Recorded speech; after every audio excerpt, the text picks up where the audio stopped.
세상에 살면서 사람들이 이제 성공을 세 가지 요소로 잡고 있습니다. 첫 번째는 건강과 두 번째는 자녀, 그리고 세 번째는 친구라고 합니다. 건강은 누구에게나 다 사람들이 바라는 가장 기본적인 욕망인데요. 건강해서 정말 장수해서 사는 것, 이것이 사람들이 첫째로 뽑는 그 성공의 기준이고, 그리고 두 번째는 이제 자녀입니다. 자녀가 있는 분은 내 자녀가 어떻게 해서든지 정말 잘 되고 또 잘 되어서 또 효도하고 이러면은 정말 나는 소원이 없겠어 이러면서 이제 희망사항을 가지고 있고, 세 번째가 이제 친구인데요. 이 친구는 사람들이 많이 이제 친구에 대해서 자랑들을 또 많이 하고요. 또 자기가 많은 친구를 가지고 있는 거에 대해서 사람들이 또 뭐 자부심을 가지고 있기도 하고 그렇습니다. 어떤 사람은 친구 많다고 또 막 자랑도 해요. 또 이 친구가 없는 사람들은 반대로 또 주눅 들어 하죠. 나는 이렇게 친구도 없어 뭐 이러면서 내가 도대체 헛살았나 뭐 이런 생각도 가지고 있는데요. 그런데 이 친구에 대해서 오늘 한번 더 생각을 해보겠는데, 그 사람들이 어떤 친구를 가지기를 원하느냐?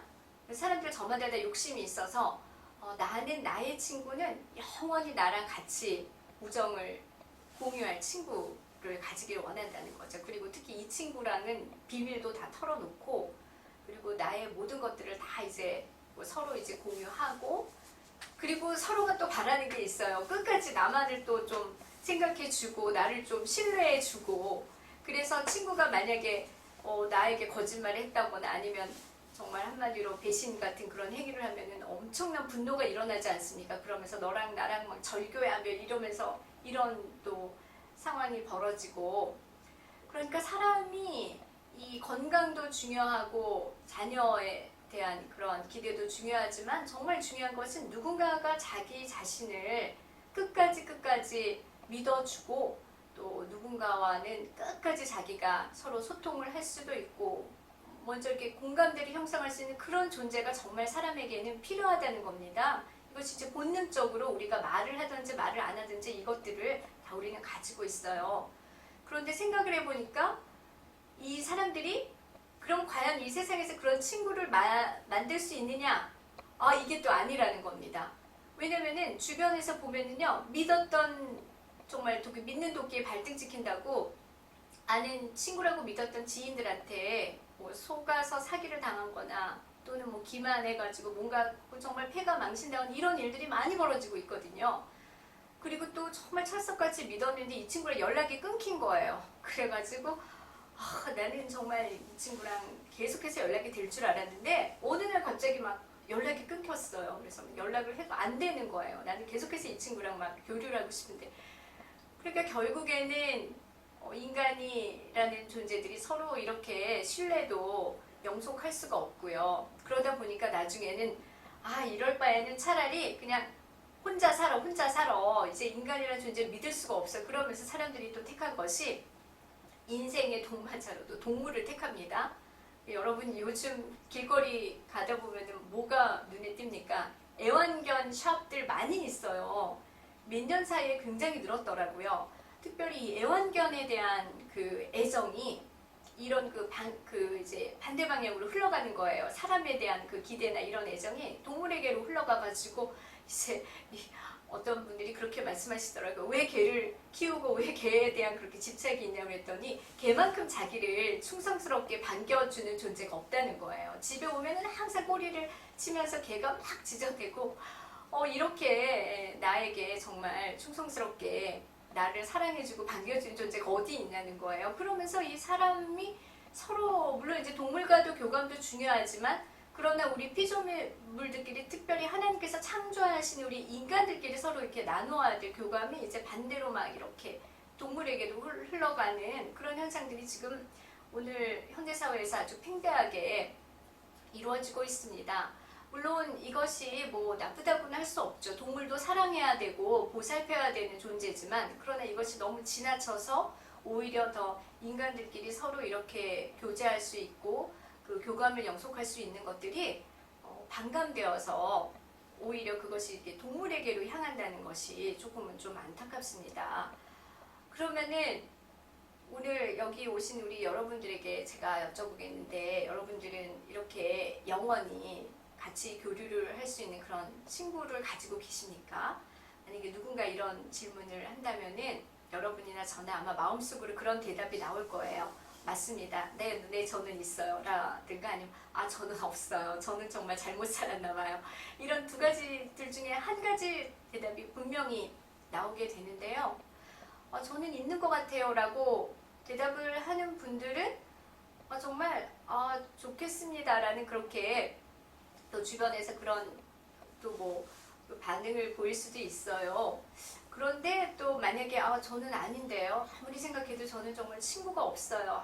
저는 정말 너무 외로울 것 같아요. 인생 잘못 살았나 봐요. 이렇게 말씀하시는 분들도 아마 계실 겁니다. 그렇다면은 우리가 이렇게 본능적으로 찾는 나의 인생의 영원한 친구, 나의 벗, 이 벗을 우리 하나님은 어떻게 우리에 대해서 말씀하실까요? 하나님께서 이렇게 말씀하십니다. 다른 데 찾아볼 것이 없다. 그 벗은 바로 성경에 있다. 바로 누구입니까? 바로 그분이 우리 주 예수 그리스도인 줄로 믿습니다. 할렐루야. 성경에서는 영원한 벗이 따로 있는 게 아니라는 거예요. 이 세상에는 영원한 벗을 찾기가 어렵다. 없다. 그분은 오로지 예수 그리스도라고 말씀하고 계십니다. 그래서 오늘 본문에서 예수님이 또 바로 이렇게 말씀하고 계세요. 나는 너희의 친구다. 오늘 성경 봉독에서 14절에 너희가 나의 명하는 대로 행하면 나의 친구다. 이렇게 예수님이 우리에게 친구다라고 직접 우리를 이렇게 불러주십니다. 할렐루야. 네. 여러분, 예수님 하면 어떤 생각이 드십니까? 우리가 만약에 이 성경 말씀을 몰랐어요. 요한복음 15장 이 14절 말씀을 몰랐다면은 예수님과 여러분과의 관계, 나와의 관계는 우리가 고정관념이 어떻습니까?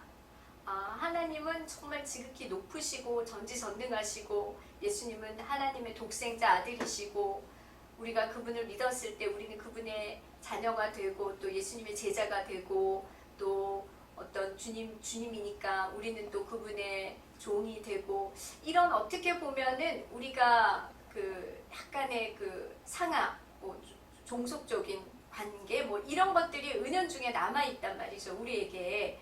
그래서 어떻게 보면은 나는 정말 이런 모습을 우리 주님한테는 내가 이 모습을 참 말씀을 드릴 수가 없어. 너무 부끄러워가지고요. 감히 거룩한 창조주에게 피조물의 그 나약한 모습을 우리가 말씀드리기도 너무 뭐 창피하고 부끄럽고 막 이런 모습을 너무 보여드리기도 너무 힘들고 막 그렇게 어떤 조금 부담감 있는 그러한 또 관계가 또 이렇게 우리에게는 은연중에 이렇게 잡혀 있는 겁니다. 그런데 예수님께서 그 관계를 다 깨시고 친구다, friend, 나는 너의 친구야 라고 이렇게 불러주신 거예요. 할렐루야. 그래서 이 얼마나 놀라운 일입니까? 와, 만왕의 왕, 만유의 주이신 우리 예수 그리스도가 나의 친구라네요. 와, 이거 어떻게 된 거야? 나는 막 그냥 다 가진 것 같죠? 여러분, 우리 친구가 막 권세자가 있어봐요. 그리고 그 본인보다 더 막 그냥 막 으쓱으쓱 되는 게 그 주변 사람들이거든요. 그런데 예수님이 나의 친구가 되셨다는 겁니다. 직접 주님이 말씀하셨습니다. 할렐루야. 얼마나 영광스러운 일입니까? 우리의 신분이 격상된 겁니다. 할렐루야. 그렇다면 예수님이 왜 이렇게 우리를 친구라고 불러주신 걸까요? 네, 그것은 바로 우리 예수 그리스도의 영원한 사랑 때문입니다. 할렐루야. 그 주님의 사랑이 그 주님과 종의 관계 그리고 또 주님과 제자와의 관계를 넘어서서 훨씬 더 그것을 초월해서 우리를 주님과 그 동등한 친구로까지 하나님께서 그 주님께서 여겨주시는 것입니다. 할렐루야.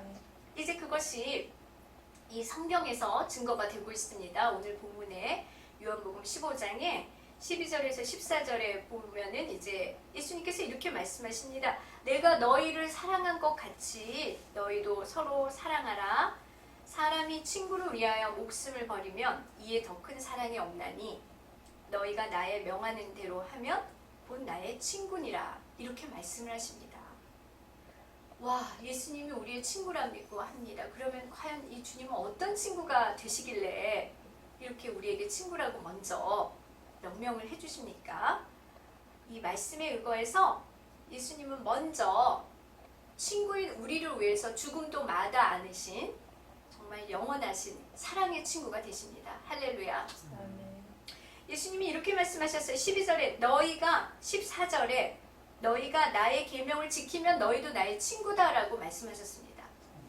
이 예수님과 우리 친구 사이의 관계는요, 전제가 있는데요. 그것이 바로 사랑이에요. 사랑. 그런데 예수님은 왜 그럼 먼저 너희가 나의 계명을 지켜라 그러면서 서로 사랑해라 그렇게 말씀하셨냐면요.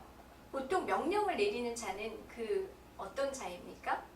완벽하고 그리고 뭔가 당당하고 정말로 자신감이 있고 그 명령을 받는 자, 그 자들에게 행할 것에 대한 그 자신감과 그리고 그 완성점을 아는 사람만이 명령을 내릴 수 있거든요. 예수님께서 너희가 서로 사랑하라 이렇게 명령을 내린 것은요, 그만큼 친구를 위해서 목숨을 버리나니 이보다 더한 사랑이 없다라고 말씀하신 것은 예수님이 바로 그러한 것들을 몸소리 행하셨기 때문입니다. 할렐루야. 로마서 5장 8절에 이런 말씀이 있죠. 우리가 죄인 되었을 때 그리스도께서 우리를 위하여 죽으심으로 하나님께서 우리에게 대한 자신의 사랑을 이미 확증하셨다라고 말씀하십니다. 할렐루야. 주님은 우리를 위해서 몸을 버리신 친구인데요. 그 어떤 친구냐면 그 친구는 우리를 위해서 자신의 몸을 스스로 버리시고 우리의 죄를 사하기 위해서 자신의 목숨을 대속해서 내어준 바로 그 신실하신 영원한 우리의 친구가 되는 분입니다. 할렐루야. 그렇기 때문에 이 영원한 친구 되신 주님이 우리에게 나도 이렇게 너희를 위해서 목숨을 버렸으니까 우리는 친구니까 너도 그렇게 할 수 있다. 그러니까 너도 나처럼 이웃을 위해서 그렇게 희생적인 사랑을 하고 서로 사랑하면은 우리는 진정한 친구 관계가 될 수 있다. 이런 말씀입니다. 할렐루야. 그래서 여기에는 가장 중요한 것이 있습니다. 신뢰가 존재합니다. 또 신뢰와 순종이 존재하는 것입니다. 여러분, 우리가 보통 친구 간에 가장 중요한 것이 무엇입니까? 상식적으로도 다 알지만 우리는 신뢰가 가장 중요하죠. 네. 또 친구 간에 공통적으로 무엇이 중요합니까? 존재합니까? 공유점. 비슷비슷해요. 유류상종이라고 말하죠. 너무 다르면 우리가 친구가 될 수 없어요. 어떻게 친구가 돼요? 왜냐하면 친구는 모든 것들 다 대부분 다 같이 하지 않습니까? 그리고 어떤 내 친구가 뭔가를 한다고 그러면은요, 또 그 사람이 하는 의견을 대부분은 다 동의를 해주는 경우가 많아요. 여러분 경험을 비춰보면 그렇지 않습니까? 그게 왜 그럴까요? 그 친구를 신뢰하잖아요. 아, 이 친구가 하는 거는 내가 이 친구를 많이 봐서 아는데 이 친구는 믿어. 아, 저 친구는 잘할 거야 아마. 우리도 같이 하자. 그리고 나는 저 친구 사상에 동조해. 그러니까 이번에 어디 나간다고 하면은 내가 가서 좀 도와줄게. 이것이 친구 아니겠습니까? 그러니까 전부 이런 사람들이 모여서 친구가 되는 거거든요.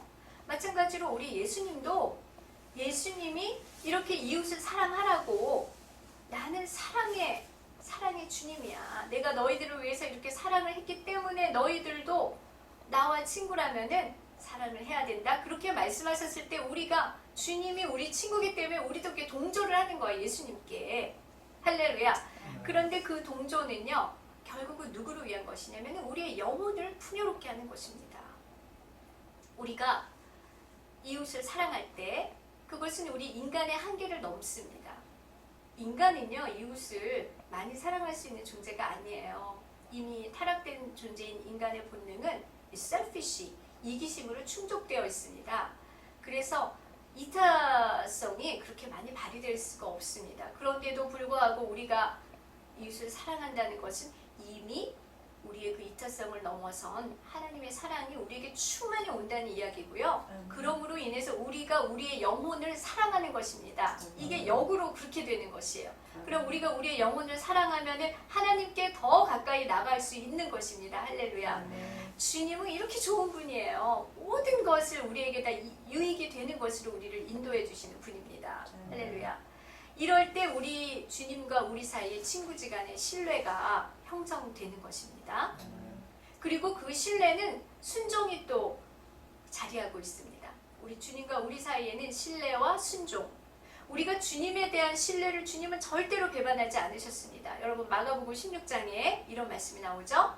주 예수를 믿으라. 그리하면 너와 내 집이 구원을 얻으리라.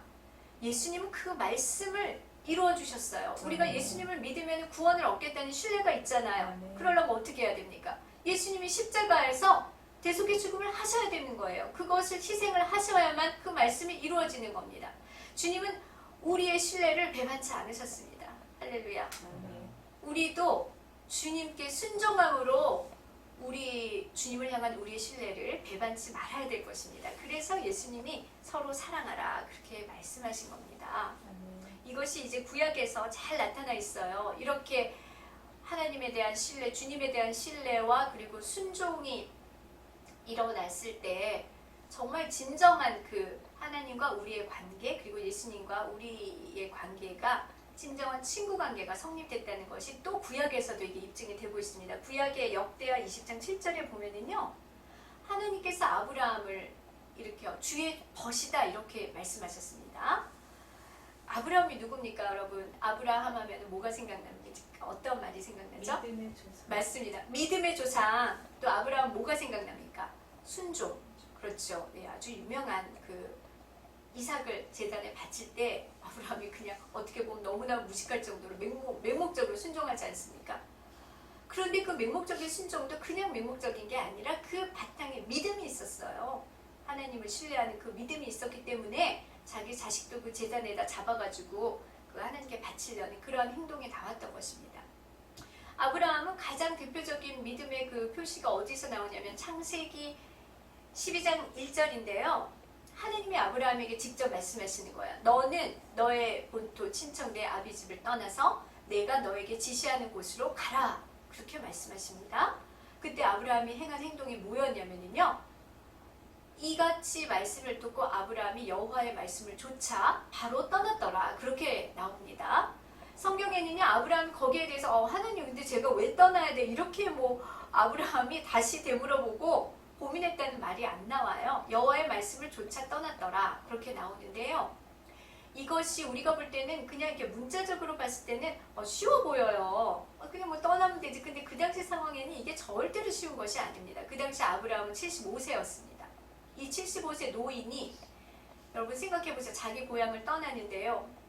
그 고향은 또 어떤 고향이냐면은 이 당시는 이제 고대 근동 사회라고 하는데요. 그때 굉장히 고대죠. 근데 이때 그 메소포타미아 지역이었어요. 아브라함이 기거했던 곳이 메소포타미아 지역은 이제 세계사에서도 그렇지만 상당히 비옥한 지역이었습니다. 그 고대 근동 지방의 문명의 기초가 되었던 지역이고, 또 아브라함이 살았던 이 우르라는 곳은 수메르인이 문명의 기초를 세웠던 그 대표적인 민족인데 수메르인이 일으킨 도시예요. 우르가. 그러니까 그 당시에는 상당히 발달된 아주 살기가 좋은 곳이었거든요. 그런데 그곳을 떠나라고 하니까 이것이 그렇게 쉽지가 않은 겁니다. 그러나 아브라함은 여호와의 말씀을 좇아서 결단을 금방 내린 거예요. 그냥 온 그 식솔들을 다 데리고 떠났습니다. 이렇게 하나님의 말씀을 순종하고, 이 순종은 무엇이 깔려있는 순종이었을까요? 그가 하나님을 신뢰했기 때문에 나온 순종이었다는 것이죠. 그래서 아브라함이 이 식솔들을 데리고 떠난 거예요. 그것을 보시고 하나님께서 주의 벗이다 그렇게 말씀하시고, 하나님은 이 순종을 아브라함의 의로 보셨습니다. 할렐루야. 그래서 하나님은 또 이렇게 말씀하시는 거예요. 내가 창세기 18장 17절에 나의 하려는 것을 아브라함에게 숨기겠느냐 그렇게 말씀하시는 거예요. 그러니까 하나님도 아브라함에게 비밀이 없으신 겁니다. 이것처럼 우리 예수님도 우리에게 친구가 되셨다고 하셨기 때문에요. 예수님은 우리에게 비밀이 없으십니다. 할렐루야. 이것이 얼마나 큰 기쁨이고 행복인지 모르겠습니다. 할렐루야. 그러면은 또 예수님은 우리에게 이렇게 자기 목숨을 대속물로 주신 영원한 친구인데요. 두 번째는 어느 정도로 또 신뢰할 만한 친구냐면요. 예수님은 우리를 먼저 택해 주셨단 말이죠. 먼저 택하셨다. 이제 그 말씀이 여기 16절에 너희가 나를 택한 것이 아니요 내가 너희를 택하여 세웠나니. 근데 예수님은 왜 우리를 먼저 택하셨습니까? 그러시네요. 너희로 하여금 열매를 맺게 하려 하심이라. 그러니까 예수님이 먼저 우리를 친구로 택하신 이유는 우리에게 무슨 열매를 맺게 하시겠다는 거예요. 그 열매가 무슨 열매냐면은 바로 우리가 사랑할 수 있는 그 사랑의 열매를 맺게 해주시겠다는 겁니다. 할렐루야. 여러분, 성경은요, 어떤 분이 그러더라고요. 성경을 한마디로 요약해서 딱 2글자로 요약해보래요. 그럼 무엇일까요? 그랬더니 그분이 그렇게 하시는 거예요. 사랑. 이 단어를 말씀하시더라고요. 그게 왜 그러냐면 이제 그 성경에서 가장 중요한 우리가 지켜야 되는 그런 계명이 뭐냐 하면은 그게 다 사랑이에요. 사실은 마가복음 12장 이제 29절 30절에 나오는 거 가장 첫 번째는 너는 마음을 다하고 뜻을 다하고 목숨을 다하고 힘을 다하여 주 여호와 너의 하나님을 사랑하라. 이것이고요. 그 다음에 두 번째는 둘째 계명은 이것이니, 이것이 이제 예수님이 직접 하신 말씀이에요. 둘째 계명은 이것이니 너는 내 이웃을 내 몸과 같이 사랑하라 그러셨거든요. 그러니까 이제 주님은 너와 나는 친구가 됐으니까 이제는 너가 두 번째 계명 이 이웃을 몸과 같이 사랑하고 또 첫 번째 계명 하나님을 사랑하는 거 이것을 이제 너가 열매를 맺어야 된다. 그렇게 말씀하시는 겁니다. 그러니까 우리 친구이신 예수님은 너무나 훌륭하신 분이에요. 그렇죠? 우리를 절대로 어둠의 길로 이끌지 않으시고 언제나 하나님께로 가는 그 밝은 빛으로만 이끌어 주십니다. 할렐루야. 너무 든든하지 않습니까? 이렇게 좋은 친구가 어디 있습니까? 인간은 불완전합니다. 그래서 인간의 친구는 자칫 잘못하면 그 친구 따라 강남 간다고 친구 자칫 잘못하면은 정말 모든 친구들을 다 나락으로 이끌 수가 있어요. 우리가 실제로 그런 일들을 많이 봅니다. 비일비재하게. 그러나 우리 친구 되신 예수님은 우리를 절대로 나락으로 이끌지 않습니다. 오히려 우리 영혼을 풍성하게 하고 하나님 나라로 가까이 갈 수 있는 그런 유일한 길로 인도해 주시는 분이십니다. 그래서 우리에게 열매를 맺게 하시는 분이에요. 이런 친구 얼마나 멋지십니까? 할렐루야. 그러면서 그 열매 중에 가장 대표적인 것이 예수님이 또 이런 열매를 맺으라고 우리에게 보여주시는데요. 여러분 가상칠언이라고 들어보셨습니까? 가상칠언. 이것은 이제 십자가상에서 예수님이 7마디를 하셨어요. 이제 그것을 가상칠언이라고 하는데 주님이 그 가상칠언 중에 첫 번째 되는 것이 있어요. 그것이 누가복음 23장 34절입니다. 아버지여 저들의 죄를 용서하여 주시옵소서. 저들은 자기의 하는 일을 모릅니다. 십자가 달리시기 전에 예수님이 이제 원수를 용서하신 거거든요. 그러면서 원수를 사랑하라. 또 마태복음 5장 44절에 보면은 원수를 사랑하며 너희를 핍박하는 자를 위해 기도하라. 이제 그렇게 말씀하십니다. 그러니까 주님이 우리 본문에 요한복음 15장 12절에서 13, 14절에서 너희가 서로 사랑하라. 그렇게 말씀하셨고 또 마태복음에서는 원수도 사랑하라 그러셨거든요. 그러니까 이렇게 사랑의 열매를 맺어야 된다. 그래야 너희와 나는 진정한 친구가 되는 거야. 그렇게 말씀하시거든요. 우리는 정말 친구가 되고 싶죠. 할렐루야. 이미 우린 친구가 되었습니다. 그런데 너무 어떻게 보면 너무 힘들어요. 주님 어떻게 우리가 이렇게 원수를 사랑할 수 있습니까? 우리가 그렇게 말이 나온다는 거죠. 자, 인간적으로 따져보면요, 원수 사랑하는 것은 불가능합니다. 왜냐면 우리 이성적으로나 우리 논리로는요, 어떻게 나에게 해를 주고 그리고 내 가족에게 해를 주고 심지어는 어떤 사람은 또 죽잖아요, 원수 때문에. 그런 자를 우리가 어떻게 사랑하겠습니까? 여기 이 자리에 계신 분들 사랑하실 수 있어요, 솔직히. 원수 사랑 너무 힘들죠. 그런데 하나님은 그렇게 하라고 그러셨거든요, 예수님이. 왜 그러는 걸까요? 왜 그러냐면요, 이것은 하나님의 사랑을 나타내는 거예요. 그럼 하나님의 사랑이 도대체 어떤 사랑이기 때문에 원수도 사랑해야 되니까 하나님의 사랑은 먼저 의로운 사랑이라는 겁니다. 의로운 사랑입니다. 그리고 거룩한 사랑입니다. 또 하나는 하나님의 사랑은 모두에게 완성을 이루는 사랑이라는 겁니다. 그러니까 어떻게 보면 하나님의 공의가 이 사랑 안에서 실현되는 거예요. 먼저 하나님의 사랑은 악인이나 죄인이나 원수나 또 아주 선한 자들이나 의인에게도 모두 똑같이 다 사랑이 보편적으로 내리고 있다는 것을 말합니다. 그렇기 때문에 하나님은 공의로우신 거예요. 하나님이 딱 갈라놓고 얘네들은 죄인이라서 사랑하면 안 돼. 얘네들은 의인이니까 사랑해야 돼. 얘네들은 죄인이니까 벌을 줘야 돼. 그렇다면 사실 하나님의 공의가 이루어질 수 없습니다. 하나님의 공의는 존재하지 않습니다. 이 원수를 사랑하는 것은 하나님의 사랑의 특징 때문에 그렇습니다. 하나님의 사랑은 이렇게 공의로운 사랑, 의로운 사랑, 그리고 원수까지 이 지저분하고 죄악된 자까지도 사랑하는 너무나 거룩하고 숭고한 사랑, 그리고 그것이 완성을 이루는 사랑이기 때문입니다. 할렐루야. 그래서 원수를 사랑하는 것은 인간이 하려고 하는 인간의 본능에 기대어지는 사랑이 아닙니다. 인간이 하는 사랑은요, 우리가 이제 그 헬라어 원어에서는 인간의 사랑을 보통은 이제 부모와의 사랑은 스토르게라고 합니다. 그리고 친구지간의 사랑은 이제 우정인데 이거는 필레오, 그리고 남녀간의 사랑을 에로스라고 하는데요. 하나님의 사랑은 말이 달라요. 하나님의 사랑은 아가페라고 합니다. 그러니까 이 아가페는 에로스나 필레오나 스토르게 개념과 굉장히 다른 것이에요. 바로 이 아가페 사랑을 우리가 가질 때에만 이 원수 사랑이 일어나는 겁니다. 그래서 우리가 이 에로스나 필레오나 이 스토르게 사랑을 가지고서는요, 원수를 사랑할 수 없어요. 그러나 하나님의 사랑을 가졌을 때, 우리가 그것이 하나님을 사랑할 때 이 원수를 사랑할 수 있다는 겁니다. 그래서 주님은 첫째 계명이 이것이니 너희가 하나님을 사랑하라. 그러면 우리가 원수도 사랑할 수 있게 되는 것입니다. 할렐루야. 실제로 이렇게 하나님을 사랑해서 하나님의 아가페 사랑으로 충분히 자기 영혼이 적셔진 사람은요, 원수를 사랑합니다. 우리 주변에서 일어난 거예요. 입증이 되고 있어요. 여러분, 손영원 목사님 아시죠? 손영원 목사님은 정말 원수를 사랑하신 것을 실천하신 분이십니다. 이분 어떤 분이냐면은 6.25 때 공산당이 내려와가지고 자기 아들을 죽였어요. 그런데 그 죽인 자가 같은 마을의 청년이었거든요. 그 아들을 직접 쐈어요, 이 청년이. 그랬는데 이 청년을 용서하고 그 용서의 그 증거로 자기 양아들로 삼은 거예요. 이 너무나 유명한 일화입니다. 이 손영원 목사님은 그 원수 사랑을 실천하신 분이에요.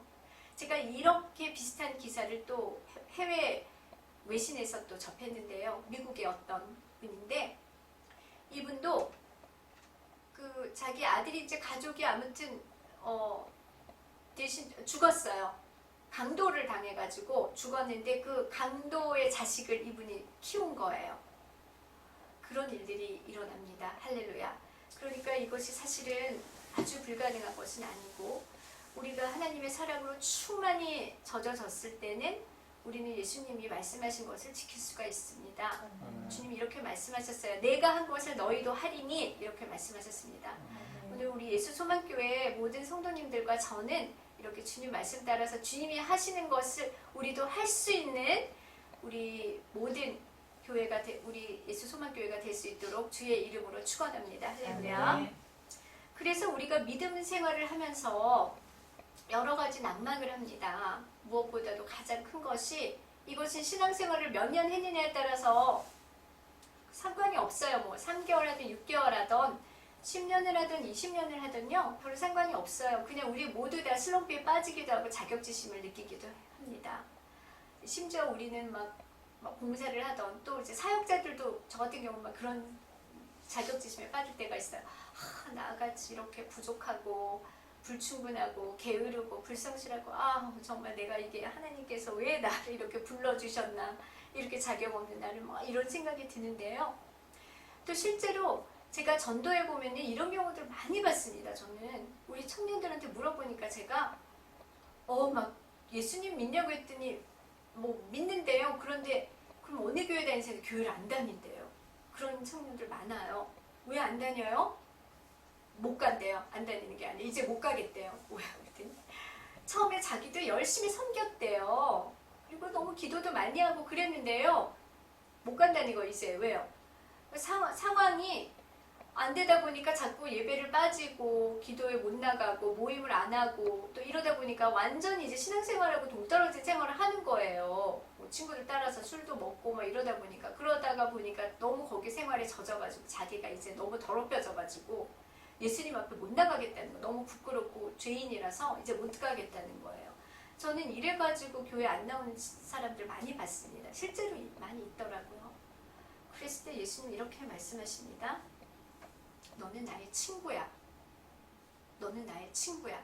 할렐루야. 주님이 그렇게 말씀하시는 거야 우리에게. 친구가 자격이 있니? 누가 친구가 자격을 논하든. 여러분 우리 친구끼리 자격 논해요? 너는 자격이 있어서 내 친구야. 너는 자격 없으니까 내 친구 아니야. 그런 거 없죠. 주님이 그렇게 가르쳐 주십니다 우리에게. 누구누구야. 왜 그러니? 실망하지 마. 나는 너의 친구고 너도 나의 친구란다. 언제 누가 친구가 자격이 있어서 친구를 하니? 그리고 친구는 못나도 친구인 거야. 그리고 잘난 친구가 못난 친구 도와주는 거지. 할렐루야. 우리가 아무리 못나고 주님께 다가갈 자신이 없어도 우리를 친구로 불러주신 예수님이 있기 때문에 우리는 단대히 우리 주님에게 나아갈 수 있습니다. 할렐루야. 자, 그래서 우리 주님은 이런 우리의 영원한 좋은 친구가 되십니다. 제가 이 영원한 친구 하니까 딱 이 상황에 우리 주님과 우리의 관계에 맞는 상황에 맞는 가사가 떠오르는 거예요. 여러분 이 노래 아마 들으시면 아시겠는데 이 가요가 참 유명했거든요. 아주 오래전 가요인데요. 모 가수가 불렀어요. 제목이 영원한 친구입니다. 제가 가사 불러드리겠습니다. 파란 하늘 맴도는 비둘기 날개처럼 우리들의 마음은 하늘을 날아가요. 서로 다 같이 웃으면서 밝은 내일의 꿈을 키우며 살아요. 오 영원한 친구, 오 행복한 마음, 오 즐거운 인생, 예 이러면서 막 이 가사가 부르는데요. 똑같지 않습니까? 할렐루야. 우리 예수님을 영원한 친구로 가진 우리는요 정말 행복한 인생입니다.